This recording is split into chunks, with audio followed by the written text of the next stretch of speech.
आपण आज पानगाव मध्ये कुलकर्णी साहेबाचं गाव आहे, शेती आहे. सर हे पूर्ण प्लॉट किती आहे आपला? पूर्ण प्लॉट 7 एकर. 7 एकर आहे. सोयाबीनचा सोयाबीन सगळी जमीन तुम्हाला किती आहे? 18 एकर. 18 एकर आहे. तर या ठिकाणी 7 एकर सोयाबीन आहे. ही व्हरायटी आहे 753. KDS 753 आहे.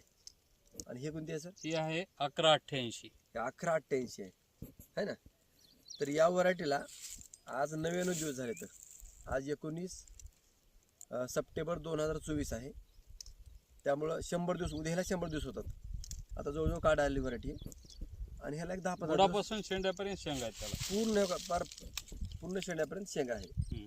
तर सगळ्यात महत्त्वाचं, सरांचं स्वागत आहे. यावर्षी पहिली वेळेस त्यांनी ग्रीन प्लॅन्ट कंपनीच्या ऑर्गॅनिक खतं बीज प्रक्रियापासून हार्वेस्टिंगपर्यंत कीटकनाशक असतील किंवा बुरशीनाशक असतील किंवा टॉनिक असतील, हे जे काही ग्रो ब्लूम नायट्रोकिंग सगळे कॅनने 5-5 लिटरचे घेतले. तर आणि त्याच्यामध्ये स्टिकर टाकून प्रीमियमचा वापर जमिनीवर केलेला आहे. भूमिपावरचा वापर केलेला आहे. कापसाला प्रोडक्ट वापरले. कापूस किती आहे सर आपला? 5.5 एकर. 5.5 एकर कापूस आहे. आता यावर्षी 1 महिनाभर सूर्यप्रकाश नसल्यामुळं प्रत्येकाचेच कापूस किंवा पिकं कुचबरले, तरी पण दुसऱ्यापेक्षा आपला कापूस चांगला आहे ना सर. तर या ठिकाणी जर बोलायचं म्हणलं तर शेंगाची संख्या भरपूर आहे, साईज चांगली आहे.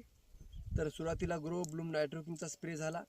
किती स्प्रे झाले सर आपले? 3 स्प्रे झाले. 3 स्प्रे झाले. ग्रो आणि नायट्रोचे 2 झाले आणि ग्रो आणि ब्लूमचा 1 झाला. 1 झाला. नायट्रो आणि ब्लूम. नायट्रो ब्लूमचा म्हणजे फुल अवस्थेमध्ये 1 झाला 1 झाला आणि वाढीसाठी 2 झाले. 2 झाले. बरं, मग फरक सर? फरक काय आता गेल्या वर्षीपेक्षा? आता गेल्या वर्षी तुमचं 100% केमिकल होतं आणि यावर्षी 100% ऑर्गॅनिक आहे ग्रीन प्लॅन्ट कंपनीचे. तर काय फरक मग?